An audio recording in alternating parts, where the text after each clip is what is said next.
12월 12일 새벽 기도의 말씀입니다. 오늘 우리에게 주시는 말씀은 시편 141편 1절에서 10절까지 말씀입니다. 여호와여, 내가 주를 불렀사오니 속히 내게 오시옵소서. 내가 주께 부르짖을 때에 내 음성에 귀를 기울이소서.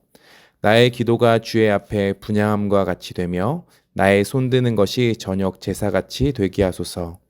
여호와여, 내 입에 파수꾼을 세우시고 내 입술의 문을 지키소서. 내 마음이 악한 일에 기울어 죄악을 행하는 자들과 함께 악을 행하지 말게 하시며 그들의 진수성찬을 먹지 말게 하소서. 의인이 나를 칠지라도 은혜로 여기며 책망할지라도 머리에 기름같이 여겨서 내 머리가 이를 거절하지 아니할지라. 그들의 재난 중에도 내가 항상 기도하리로다. 그들의 재판관들이 바위 곁에 내려 던져졌도다. 내 말이 닮으로 무리가 들으리로다. 사람이 밭가라 흙을 부스러뜨림 같이 우리의 해골이 스올 입구에 흩어졌도다. 주 여호와여, 내 눈이 주께 향하며 내가 주께 피하오니 내 영혼을 빈궁한 대로 버려두지 마옵소서. 나를 지키사 그들이 나를 잡으려고 놓은 올무와 악을 행하는 자들의 함정에서 벗어나게 하옵소서. 악인은 자기 그물에 걸리게 하시고 나만은 온전히 면하게 하소서. 아멘. 오늘 141편 말씀을 통해 다윗의 기도에 대해서 살펴보려고 합니다. 다윗은 하나님을 간절히 부르고 있습니다. 1절은 이렇게 고백합니다. 여호와여, 내가 주를 불렀사오니 속히 내게 오시옵소서. 내가 주께 부르짖을 때에 내 음성에 귀를 기울이소서. 하나님께서 자신의 부르짖음을 들으실 것을 간절히 기대하고 있습니다. 다윗에게는 반드시 응답받아야 하는 기도의 제목이 있었던 것 같습니다. 그렇다면 먼저 다윗의 상황부터 생각해 보길 원합니다.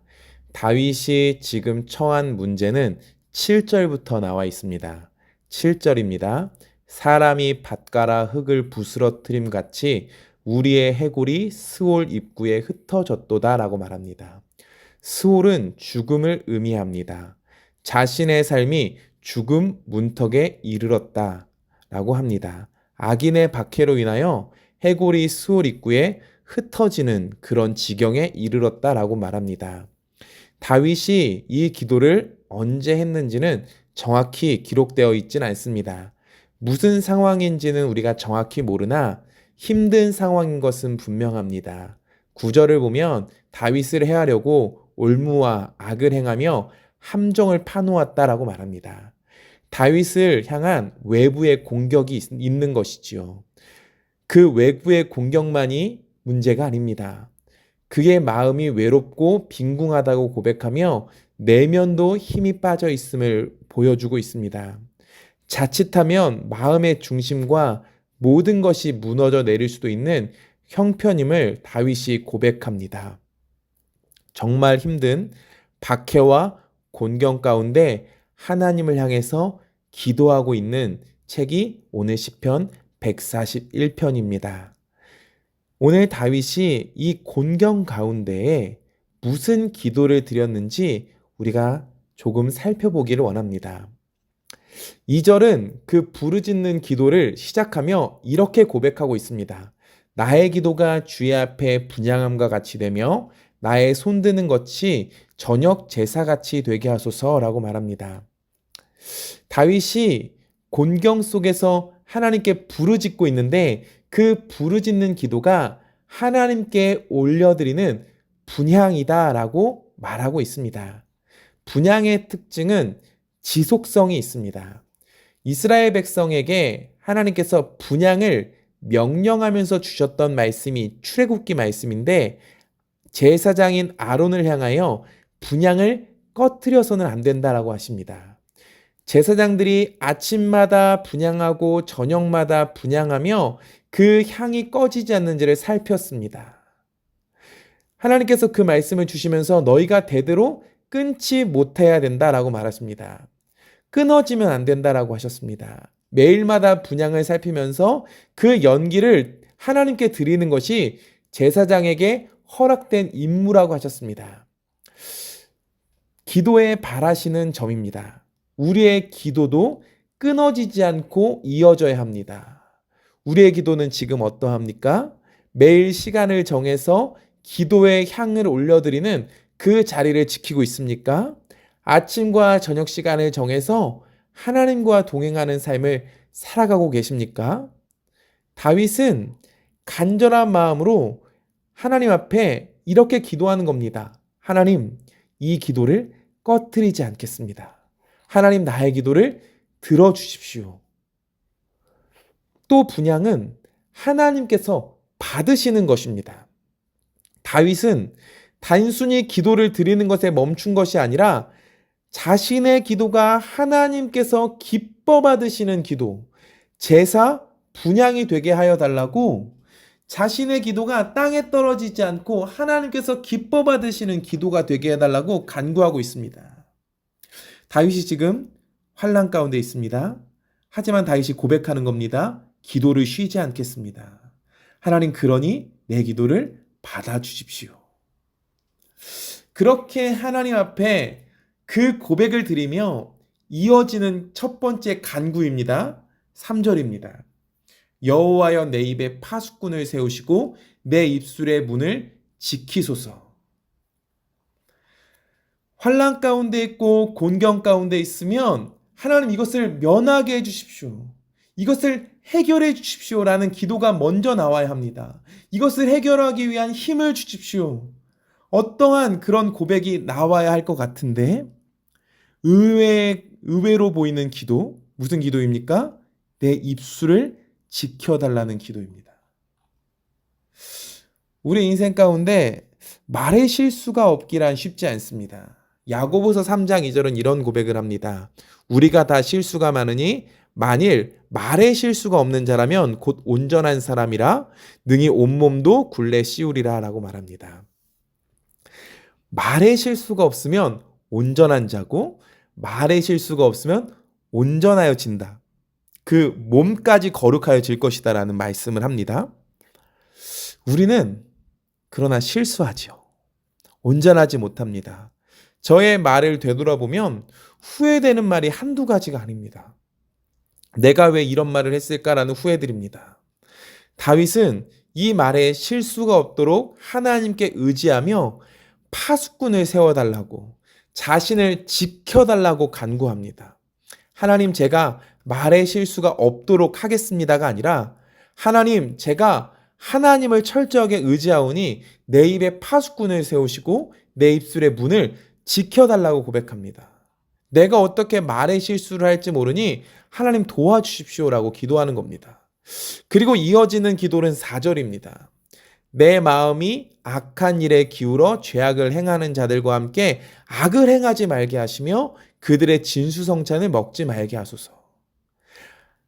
하나님, 죄악을 행하지 않도록 최선을 다하겠습니다 아닙니다. 아까도 말의 실수가 없도록 살겠습니다가 아니었죠. 오늘 죄악을 행하지 않도록 최선을 다하겠습니다 해서 멈추는 것이 아니라 하나님, 죄악을 행하는 자들과 함께 악을 행하지 말도록 나를 지켜주십시오 라고 기도하는 겁니다. 철저하게 하나님을 의지하는 모습으로 기도하고 있는 모습입니다. 다윗의 경건의 모습에서 볼 수 있는 특징은 의지하고 있다는 겁니다. 말에 파수꾼을 세워 주실 것을 의지합니다. 악을 행하지 않게 도와달라고 의지하고 있습니다. 하나님께서 죄로부터 자신을 지켜주신다면, 그렇게 죄를 짓지 않고 온전한 모습으로 나아가 말의 실수가 없는 자리까지 그렇게 나아갈 수 있다면, 죄 앞에 온전함으로 설 수 있다면 모든 문제가 해결됨을 믿는 믿음이 다윗에게 있습니다. 세상적인 방법보다 하나님께서 해결해 주시는 문제의 해결보다 자신의 문제를 먼저 보고 깨어있기를 소망하며 하나님을 의지하고 있는 겸손의 모습입니다. 자신이 죄로부터 온전히 섰을 때 하나님께서 자신의 삶을 도울 것이라는 굳건한 믿음이 있는 것이죠. 그러면서 하는 고백이 이어지는 5절의 고백입니다. 의인이 나를 칠지라도 은혜로 여기며 책망할지라도 머리에 기름같이 여겨서 내 머리가 이를 거절하지 아니할지라 그들의 재난 중에도 내가 항상 기도하리로다 라고 합니다. 다윗이 하나님 앞에 입술에 파수꾼을 세워달라고 기도했습니다. 악한 행위를 하지 않게 해달라고 지켜달라고 기도했습니다. 그러나 다윗은 그의 삶이 온전할 수 없다는 것을 너무 잘 알고 있습니다. 자신이 잘못을 저지르고 죄를 지을 것이라는 것을 잘 알고 있습니다. 그래서 무엇을 고백합니까? 의인이 나를 칠지라도 하나님 은혜로 여기겠습니다. 이것은 의로운 이가 자신의 잘못을 질책해 준다라는 것입니다. 그리고 책망을 받는다고 해도 머리에 기름같이 여긴다라고 했는데 머리의 기름은 성경에서 정말 귀한 것입니다. 이것을 귀하게 여기겠다라는 것입니다. 완고해질 대로 완고해진 사람은 자신을 지적하는 것을 받아들이기 어렵습니다. 그러나 다윗은 완고하여지지 않겠습니다. 하나님, 내가 죄 가운데로 언제든지 행할 수 있으니 나를 질책하는 자들을 보내주시고 하나님, 내가 책망을 듣는 것들을 기쁨으로 받게 하여 주십시오. 그렇게 해서 내가 회개함으로 돌아오고 싶습니다라는 기도를 드리는 겁니다. 다윗의 삶은 정말로 이런 삶이었지요. 다윗이 밧세바와 범죄를 저질렀을 때 나단 선지자가 와서 다윗을 질책합니다. 나단 선지자의 말을 듣고 다윗이 나단 선지자를 향하여 책망하거나 나에게 와서 어떻게 그럴 수 있느냐, 그런 말을 할 수 있느냐라고 이야기하지 않습니다. 그 말을 듣고 정말로 머리에 기름같이 여겨서 그가 고백합니다. 내가 여호와께 죄를 범하였습니다라고요. 그러면서 눈물로 침상을 적시는 회개의 자리로 나아갔던 것이 다윗입니다. 시편 141편, 다윗이 환난 가운데 쓴 시편입니다. 그가 환난 속에서 어떻게 마음을 정했습니까? 환난과 핍박에 처하면 우리의 경건의 모습은 흐트러집니다. 하나님 앞에서의 모습이 흔들립니다. 그러나 다윗은 이런 상황에서 기도에 향을 올려드리면서 자신의 기도가 연락되기를 구하였고 입에 실수가 없도록 파수꾼을 세워달라고 기도하였고 악행을 행하지 않도록 지켜달라고 기도하였으며 죄를 짓고 실수하고 넘어지는 자임을 인정하며 하나님, 내가 책망을 당할지라도 머리에 기름과 같이 여기겠다라고 고백합니다. 우리의 삶을 한번 돌아봅시다. 삶의 공경에 빠져서 어떠한 문제에 빠져서 경건함을 잃어버리고 문제 해결에만 집중한 채 살고 있지는 않습니까? 우리의 어떤 문제로 인해서 하나님을 놓쳐버린 우리의 삶은 아닙니까? 우리에게 하나님을 향한 시선이 있기를 소망합니다. 그리고 우리의 죄악된 모습, 무너진 모습이 있다면 발견하고 회개의 자리, 회복의 자리로 나아가는 은혜가 있기를 소망합니다. 우리가 해야 되는 것은 하나님 의지하는 것입니다. 그리고 하나님 앞에 온전한 자로 서기를 소망하는 겁니다. 그때 하나님께서 우리를 일으키실 것이며 하나님께서 우리 안에 아름다운 회복을 허락하실 것입니다. 그 회복을 경험하시는, 그 승리를 경험하시는 우리 태국 한인교회 모든 성도님들 되어지시기를 간절히 소망합니다. 기도하겠습니다. 하나님 감사합니다. 하나님 사랑합니다. 하나님을 바라봅니다. 우리가 하나님 앞에 죄악된 모습이 있다면 하나님 우리를 깨닫게 하시고 하나님 우리의 말과 행동과 모든 것을 지켜주시고 하나님 앞에 온전하게 살아갈 수 있도록 도와주시옵소서. 그로 인해서 하나님으로 인한 회복을 경험하는 우리가 되게 하여 주시옵소서. 오늘 하루도 승리케 하심을 믿사오며 감사드리며 예수님의 이름으로 기도합니다. 아멘.